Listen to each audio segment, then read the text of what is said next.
Mediterranean, May 1954. A 21-gun salute for a new queen aboard the Royal Yacht Britannia. A demonstration of naval power, reminiscent of the origins of the British Empire.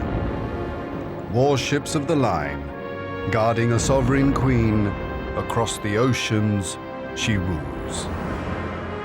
Queen Elizabeth II is at the end of a grand tour of her empire. But Britain's power is under threat like never before. India, the greatest of all its imperial possessions, has gone. In death, Mahatma Gandhi has become a symbol of hope for all those seeking independence. His words prophesying the end of empire to come.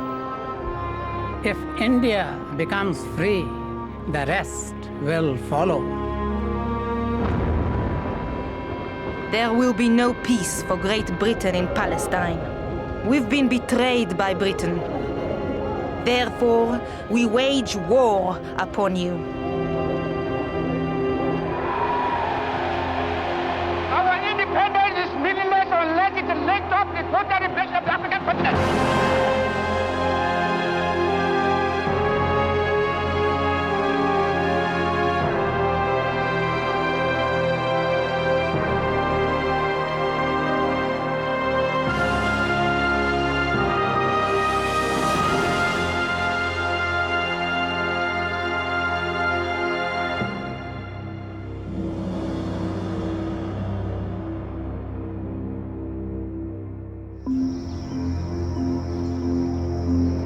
Kuala Lumpur, 1945, at the end of the Second World War. Defeated Japanese troops are still at liberty on the streets.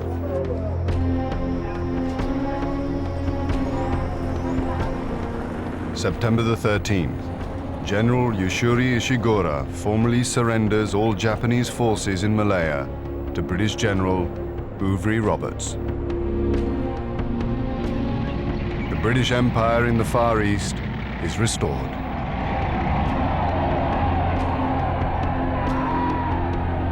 Empire troops march in celebration.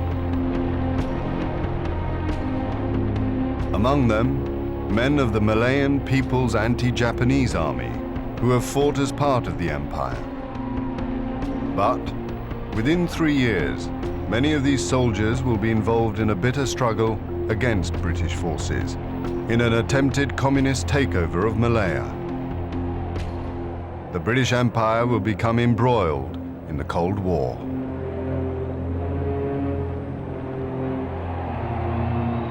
Winston Churchill, 1946. In a great number of countries, far from the Russian frontiers, the Communist parties constitute a growing challenge to Christian civilization.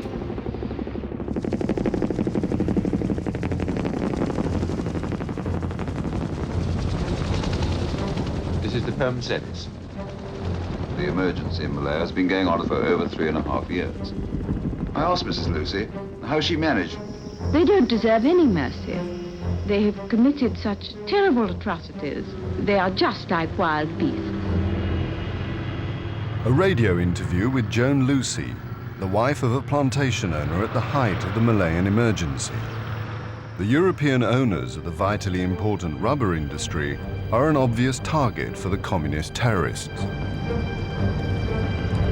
I was quite envious of my husband when he shot one the other day.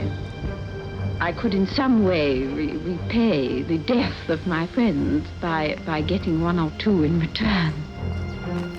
As the authorities round up more and more suspected communist sympathizers, the rebels retreat deeper and deeper into the Malayan jungle.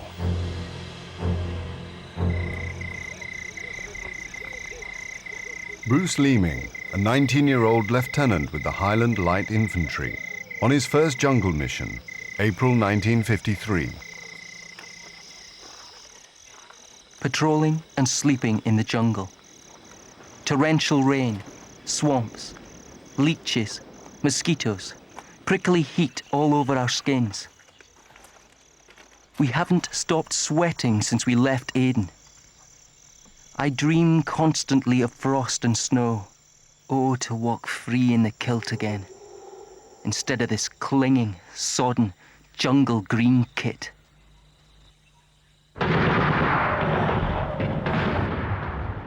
British military operations are under the command of the High Commissioner, General Sir Gerald Templar. I'm doing my level best to get a move on with the helicopters. We can now get our men, including the SAS, into primary jungle without any landing zone at all. I am determined to cut off the dragon's head, which lives deep in the jungle, not just stick pins into his behind. The British pioneer the use of helicopters in jungle warfare.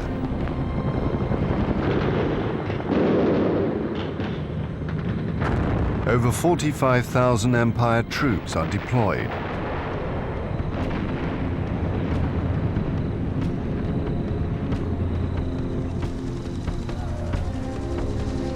Templar's strategy is to isolate the rebels from the local population.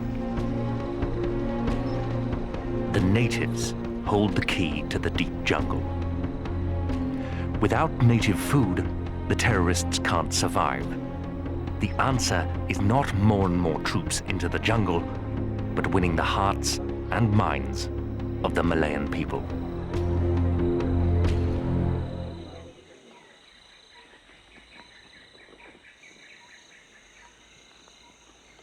A costly and drawn-out campaign over 9 years leads to British victory.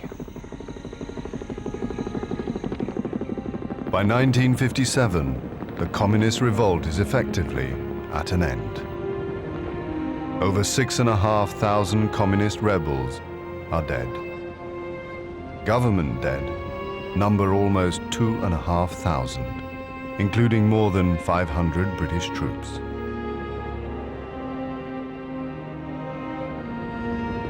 In the same year, Britain grants Malaya its independence. The leader of Malaya's Democratic Alliance and its first Prime Minister, Tunku Abdul Rahman. Whether we look to the east or to the west, we will always be friends with Great Britain. In just 12 years, following victory in the Second World War, Britain's empire in the Far East has all but gone.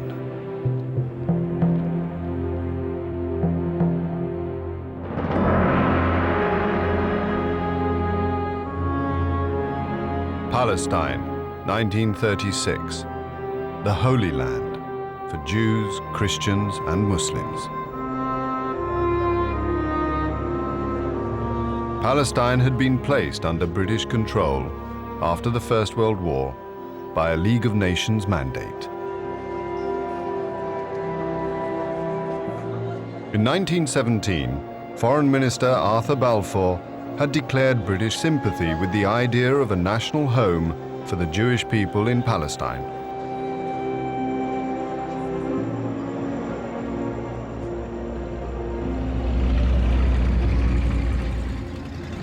Over the next 20 years, Jewish settlers pour into the country to escape discrimination elsewhere. David Ben-Gurion, a Jewish leader. The Jewish problem was never as acute as in these days. The world is barred against us, and outside of Palestine, there is no hope to look forward to. But Palestine has been an Arab land for centuries. At present, there is the difficult question of the Arab tenant farmers and Bedouin. But by agreement with the Syrian government, it would be possible to transfer large numbers to northern Syria. The land there is cheap and plentiful.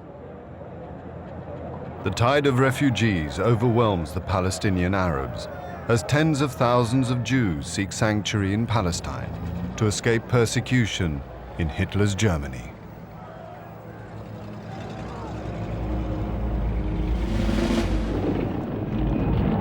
In April 1936, the Arabs rise in revolt against the growing number of Jewish immigrants.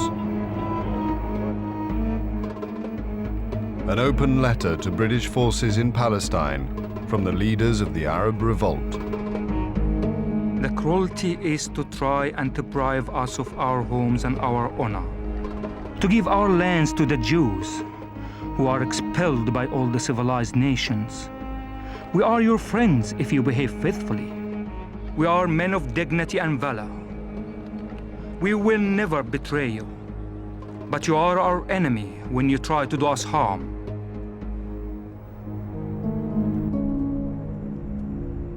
After attacks by the Arabs, the Jews arm themselves and fortify their settlements. The British send in extra troops. Major David Kennard, Coldstream Guards. 18th of October, 1936. After Lydda, the line twisted up the sides of the ravines. The scenery was fascinating, but no vegetation of any kind, just loose stones. One of the men was heard to remark, "Gor blimey, I thought that this was a land flowing with milk and honey. Well, as far as I can see, it's 15 men to a tin of milk and no bloody bees."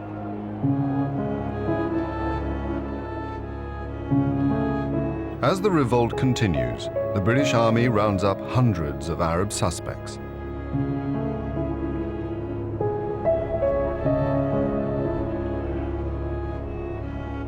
The whole battalion cordoned Silwan. We searched it, finding 70 wanted men. One Arab woman was in a frenzy, tearing her hair and her garments.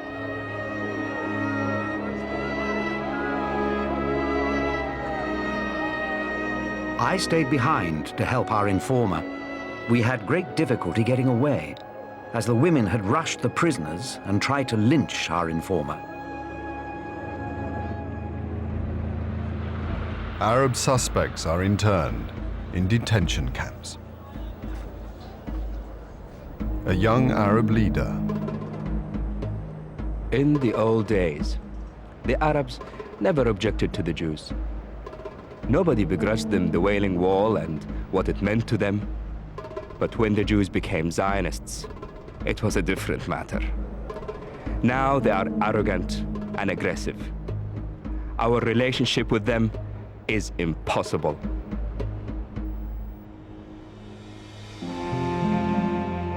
The British High Commissioner in Palestine, Sir Harold McMichael, September 1938. The position is deteriorating rapidly. This Arab revolt is an attempt to achieve the complete reversal of government policy regarding Jewish immigration. With war looming against Germany, the British government does reverse its position. Britain will need its Arab allies and their oil. British Prime Minister Neville Chamberlain, April 1939. We are now compelled to consider the Palestine problem from the point of view of its effect on the international situation. If we must offend one side, let us offend the Jews rather than the Arabs. The British decide to limit Jewish immigration so that a future Palestinian state will be controlled by an Arab majority. The Jewish settlers are left barricaded in their camps.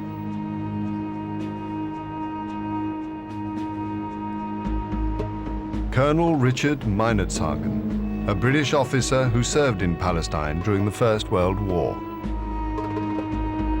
The action of His Majesty's government in Palestine is very near to that of Hitler in Germany. We have dishonored our promises to the Jews. After 20 years of incredible effort in Palestine, the Jews are asked to abandon their national home at the bidding of Arab violence. But it will be the violence of the Second World War which will change forever the history of Palestine. 6 million Jews will die in the Holocaust.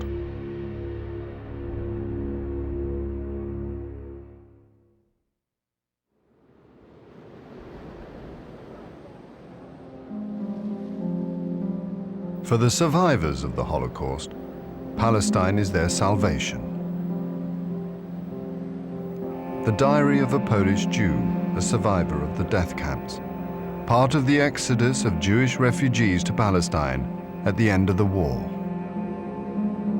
I am Gershon Rabinowicz from Kraków in Poland. From where I stand, Palestine looks like paradise. It is the first clear light I have seen in all my 17 years.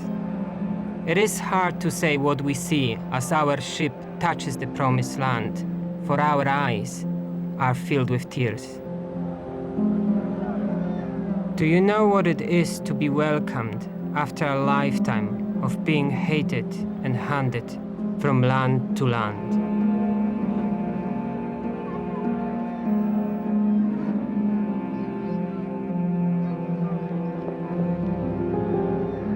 But the British are still trying to impose their pre-war policy to limit Jewish immigration. Many ships carrying Jewish refugees are turned away or have their passengers detained. John Watson, a soldier from Hampshire, serving in Haifa. I tried to put myself into the position of one of those poor people who have suffered years of concentration camps, hunger and misery. Thousands on a tiny ship, within sight of the land they've dreamed of. Then, the British destroyers forced them aground and towed them off to captivity and more concentration camps.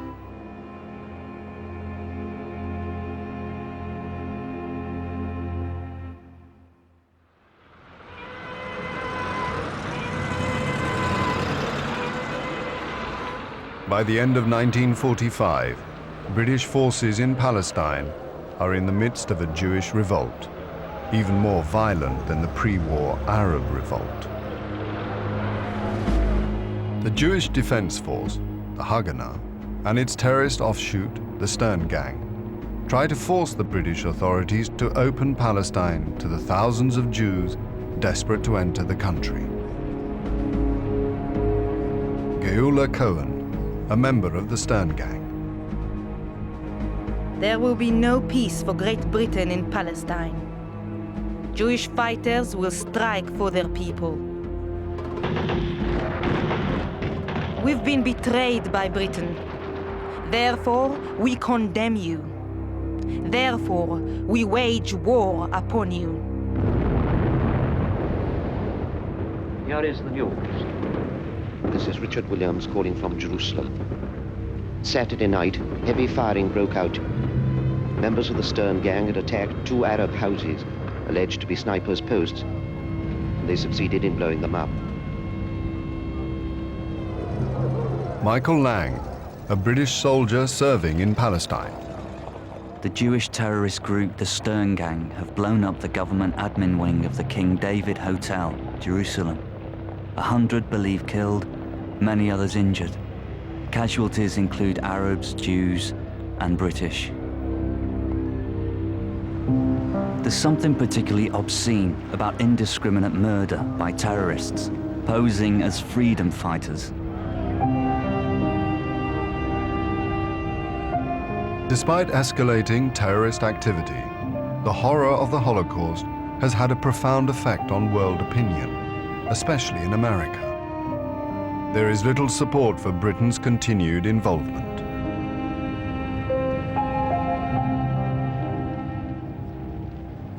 An unnamed British officer. The people of Britain are tired and are not prepared for a row. They disapprove of British soldiers losing their lives and feel that the answer would be to clear out and leave the Jews and Arabs to settle the matter in their own way.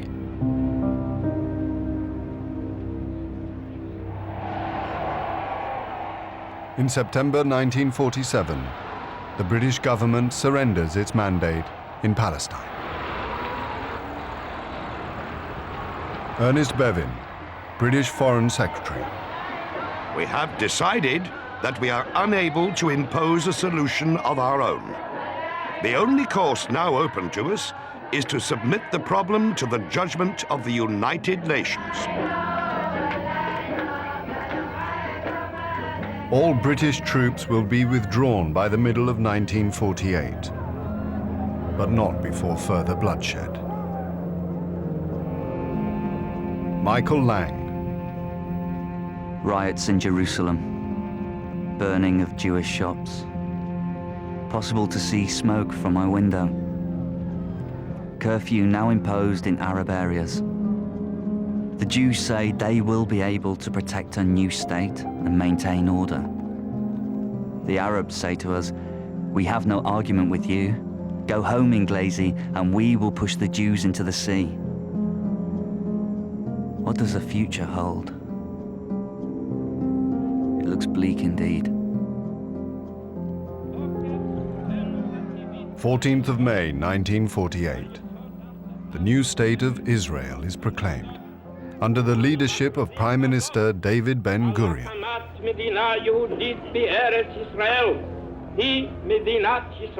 The new Jewish state is immediately convulsed by war, with its own Arab population and its Arab neighbors, Egypt, Syria, and Jordan. Within 6 months, Israel's galvanized citizen army is victorious on all fronts.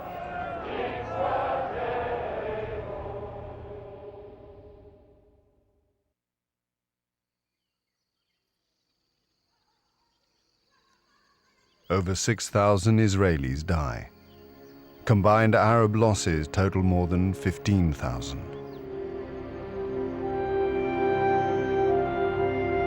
700,000 Palestinian Arabs flee the new state of Israel. Sabia Abu Latifa. We wanted to flee before the Jews would recognize us. We were afraid they would shoot us. We only took a few clothes. We didn't think we'd go forever. The Israeli army marches in victory. Britain's 30-year rule in the Holy Land has come to an ignominious end. Richard Meinertzhagen. The British government has abandoned Palestine, same as in India. We have had to slink out, despised by all. We have left behind a hatred that will not die for generations. It is a glaring admission of failure, unprecedented in the history of our empire.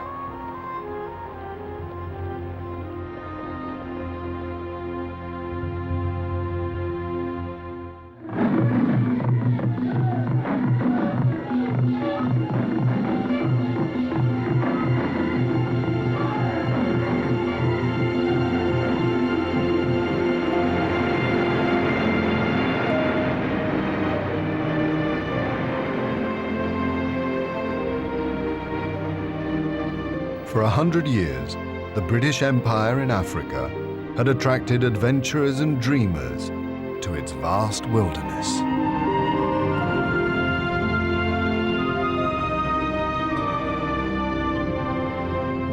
Errol Whittle settled in East Africa after the Second World War.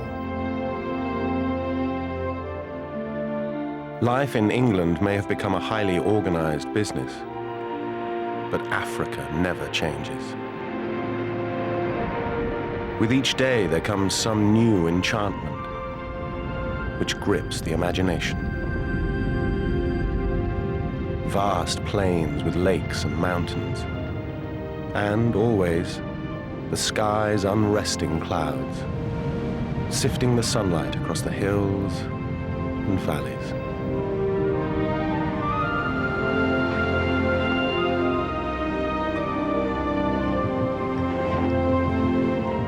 For many, the British Empire in Africa is an opportunity to teach and to heal. Sister Mary Ignatius, Uganda, 1954. Our life in Africa is very humble. We cherish the simplicities of life.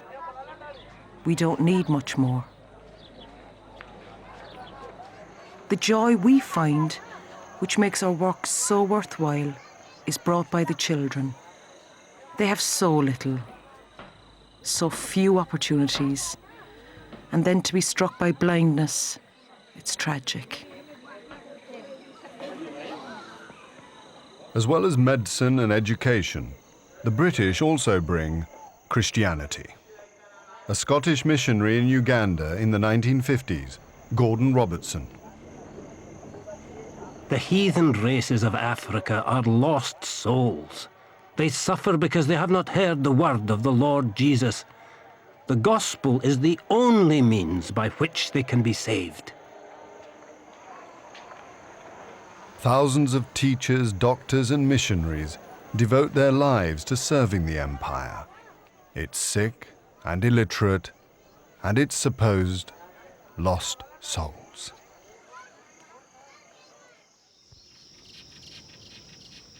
The rolling hills of the Aberdare Mountains in Kenya are a home from home for many British settlers. They become known as the White Highlands.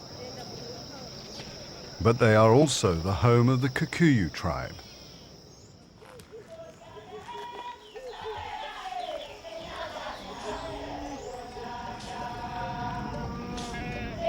Gushu Gakoyo is a Kikuyu farmer. I often ask myself why the British send their children all the way from home to a land that is not theirs.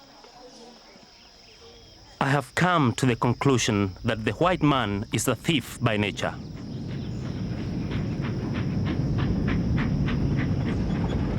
Cherry Lander, a widow who runs her own farm on the foothills of Mount Elgon, is a coffee pioneer. There would never have been any Kenya if there hadn't been settlers, tough enough to endure the first awful years. They have given Kenya their youth, knowing that they could make nothing of it in their short lifespan. But they were building a future for their children and their children's children. Gushu Gakoyo becomes a follower of Jomo Kenyatta, the leader of the Kenya African Union, who is campaigning for independence. At a meeting in Thika, Kenyatta asked us whether we want to fight for our land. We replied, yes. Are you waiting then until the white man has bred into this country like rabbits? No, we replied. We want to fight now.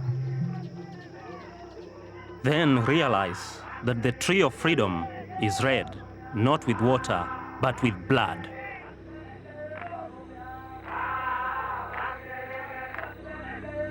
Kenyatta becomes the figurehead for Kenya's nationalism, but behind him, a much more radical movement emerges. Mau Mau.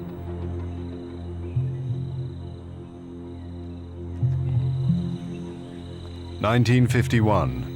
The King's African Rifles patrol the thick forests of the White Highlands as Kikuyu resentment at the occupation of their land escalates into armed rebellion. The rebels express their loyalty to the cause through a blood ritual, the Mau Mau Oath.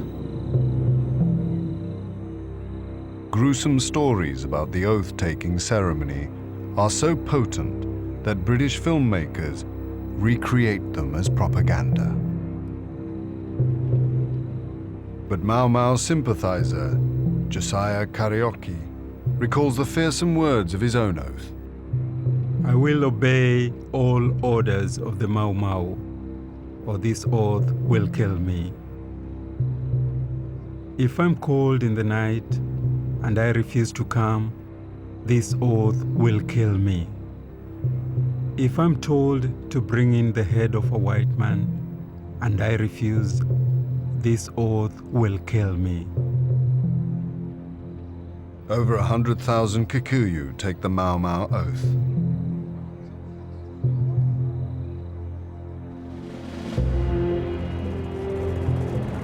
Sir Michael Blundell, the leader of Kenya's white settlers. October the 20th, 1952. The governor asked to see me in his room at Government House. There he told me that a declaration of emergency had been made and that a battalion of the army would be arriving in Kenya by air. He outlined the arrangements for the arrest and detention of 187 of the ringleaders of Mau Mau, including Kenyatta. In December, Kenyatta is put on trial. By now, Mau Mau has begun to attack and kill white settlers. After 4 months in court, the presiding judge, Ransley Thacker, himself a white settler, delivers a damning 7-hour judgment.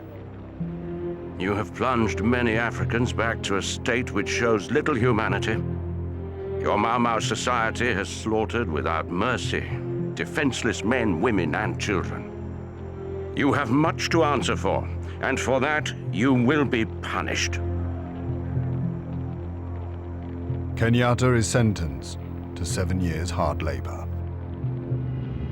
Thacker flies to Britain immediately after the trial, having been given £20,000 by the government to facilitate his permanent relocation in England.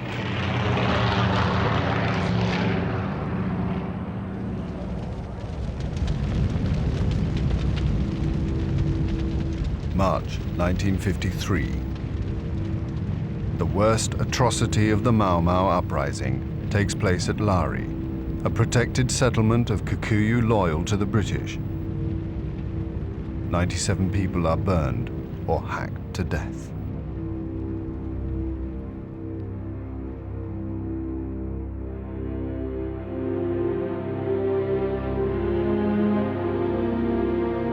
The government report of the massacre. The sleeping Kikuyu people awoke to find flames roaring above them as the Mau Mau fired the tinder-dry thatched roofs. Men, women and children, forcing their way out of the windows, were caught and butchered. Mangled corpses all mingled with the smoking ashes of the burnt homesteads.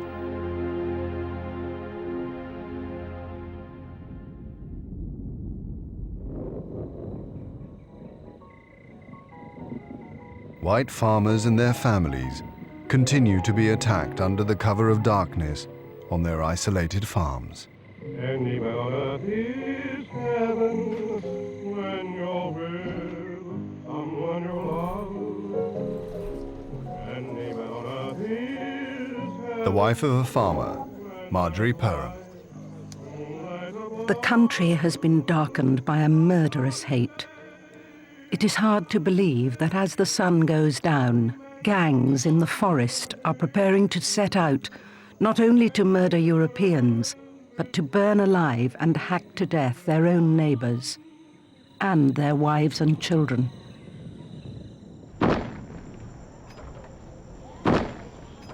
The Europeans form vigilante groups. Their avowed policy: shoot on sight. Kikuyus are required to live in protected villages, watched over by the loyal Kikuyu Guard, leaving the Mau Mau isolated in the forests.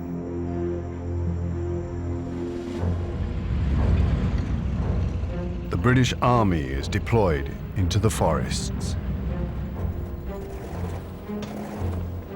The Royal Air Force into the skies above them.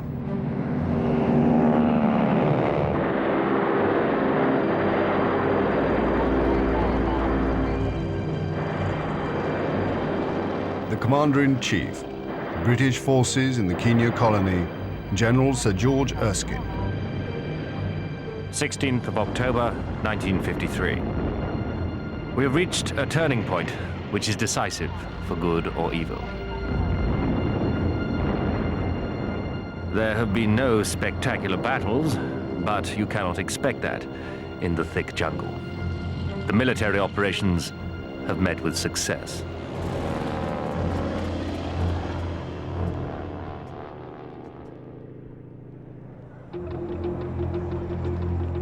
martial law is strictly enforced.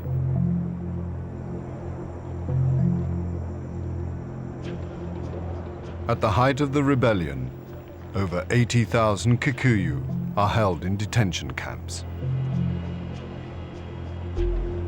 A detainee, Josiah Karaoke. Solitary confinement was one of the worst experiences of my life. A missionary came to visit me and seemed almost to be crying when he saw me. Later, we were hammered by the riot squad, and 35 detainees were crippled, some permanently. I felt very bitter against Malo, one of the camp officers nicknamed Mapiga the Hitter. Dipping into my precious funds, I bribed a warder to get me writing materials. I sent letters to Barbara Castle, MP. Barbara Castle, the opposition Labour MP for Blackburn, part of a vocal group in Britain, increasingly concerned about conduct in the colonies. I receive letters every day from detainees on these subjects. I have a pile of letters here so deep that I don't know where to store them. In the heart of the British Empire, there is a police state where the rule of law has broken down, where the murders and torture of Africans by Europeans goes unpunished, and where authorities, pledged to enforce justice, regularly connive at its violation. Criticism of British action has little impact in Kenya. Informers within the Kikuyu community are used to identify Mau Mau sympathizers.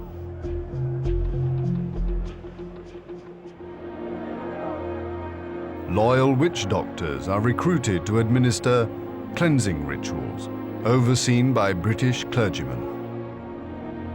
Do you confess that you have taken the Mau Mau oath? Do you seek forgiveness through the blood of Christ, our Savior?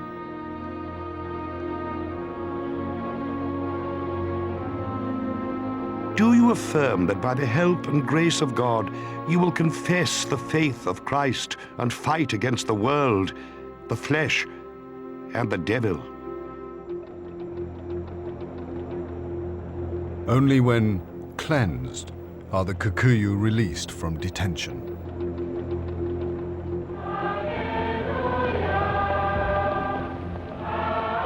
In May 1955, Geoffrey Fisher, Archbishop of Canterbury, visits Kenya to commemorate the dead of the loyal Kikuyu Guard.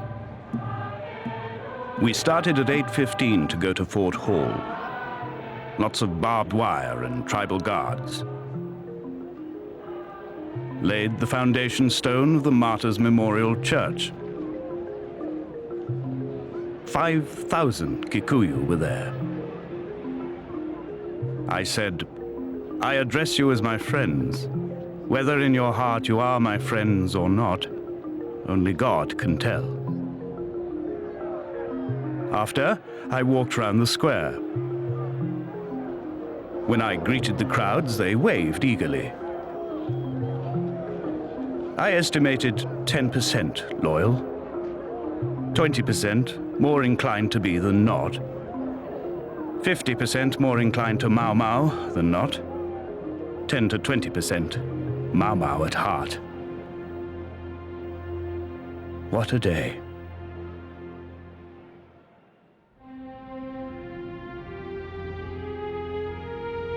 Over 2,000 people loyal to British rule in Kenya died during the Mau Mau Rebellion, including 95 Europeans. Mau Mau deaths total more than 11,000. During mass trials, 1,000 detainees are executed.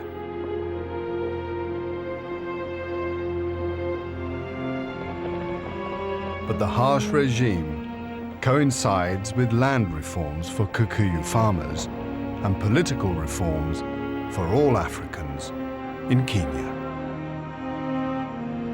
By 1956, the Mau Mau rebellion is over, but the cry for independence is being heard throughout Africa.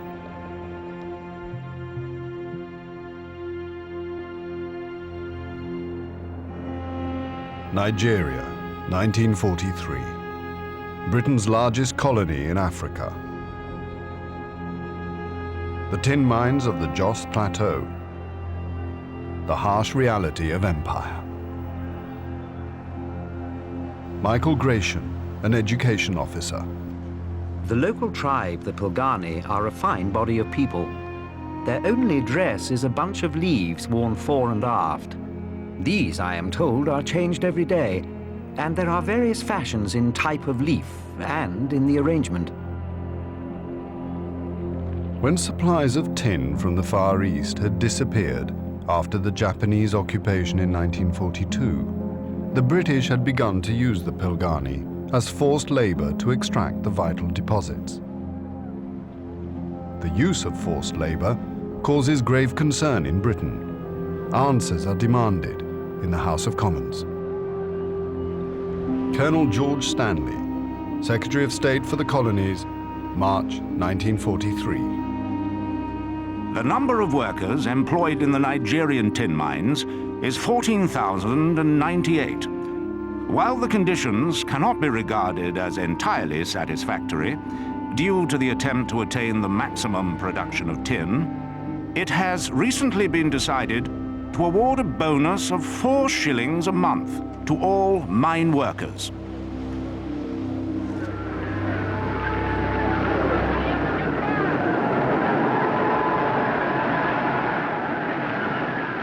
Britain's policy for the empire in Africa after the Second World War had planned for a gradual move to independence, but only after 20 to 30 years.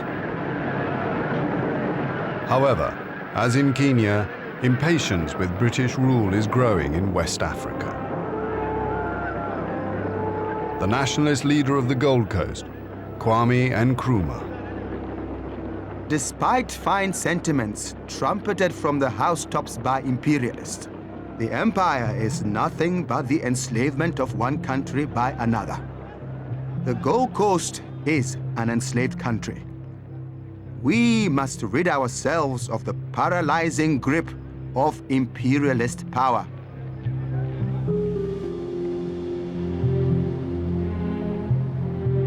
Britain's ability to resist nationalist demands is diminishing rapidly.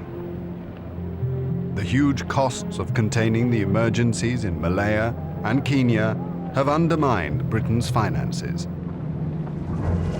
Then, in November 1956, Britain engages in a futile military adventure, Suez. Forces are massing for a landing in the Suez Canal zone. Dr. Edith Summerskill, Labour MP. We went into Egypt as a great power in 1882 and told them that we were only going to stay there temporarily. Here we see now, as we speak, bombers going over the small towns of Egypt and intimidating the inhabitants.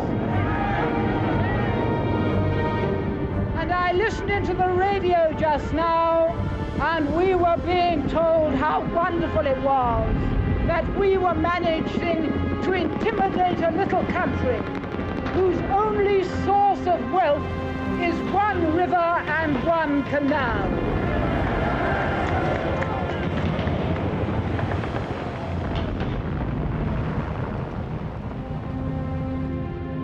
The attempt to hold on to the Suez Canal against Egyptian claims ends within days in an embarrassing retreat. The United States refuses to support Britain's position. Britain's imperial might passes into history.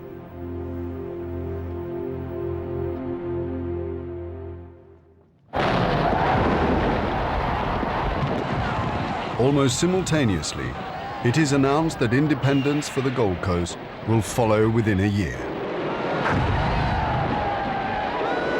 Kwame Nkrumah, the first Prime Minister of a newly named Ghana.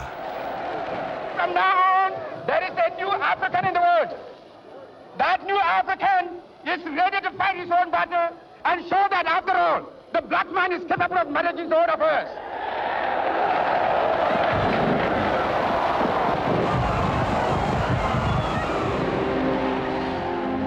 The end of British rule in Ghana becomes the first of a succession of Independence Day celebrations across Africa.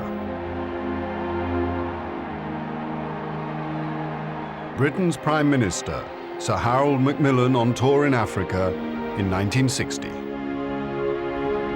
We have seen the awakening of national consciousness in peoples who have for centuries lived in dependence upon some other power. The wind of change is blowing through this continent. And whether we like it or not, this growth of national consciousness is a political fact.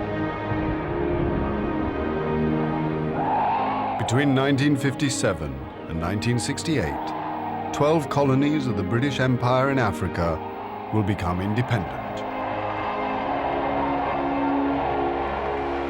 In 1963, it's Kenya's turn. Jomo Kenyatta, freed from detention, is Kenya's new leader. This is one of the happiest days of my life. British journalist James Cameron witnesses Kenya's independence celebrations. The Europeans, who once declared that the solution to Kenya's problems could best be found in the public hanging of Mr. Kenyatta, are now insisting things will be all right as long as nothing happens to Jomo. Kenya is about to find, as all her predecessors have found, that the miracle of freedom creates as many problems as it solves.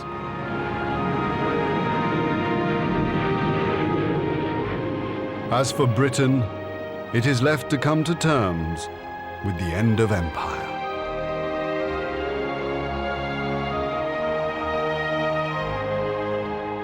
Former US Secretary of State, Dean Acheson. Great Britain has lost an empire and has not yet found a role. A role as the head of a Commonwealth which has no strength is about played out. Great Britain, attempting to work alone between the United States and Russia, conducts policy as weak as its military power. Her Majesty's government is now attempting to enter Europe. Wisely, in my opinion.